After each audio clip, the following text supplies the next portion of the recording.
నేను Shivani 8th class శతక సుధా పద్యం చెప్తున్నాను. తన వారు లేని చోటను జనవించుక లేని చోట జగడము చోట అనుమానమైన చోటను మనుజనకు నిలువదువదు మహిళలో సుమతి. భావం: ఓ మంచి బుద్ధి కలవాడ, తను వారు లేని చోట, తన మాట చల్లని చోట, కొట్లాటకి జరిగిన చోట, అవమానంగా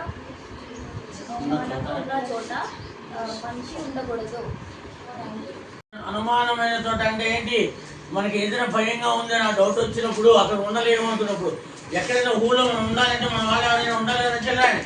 అట్లా ఉన్న చోట, మన మీద ఎవరు తగాదాలు ఆడిన చోట, వాళ్ళ అసలు మాట తెలుసా, ఎక్కడైనా సరే ఒక వైద్యులు కూడా ఉన్న చోట మనం బ్రతకగలుగుతాము, లేకపోతే మనం జీవించడం చాలా కష్టం.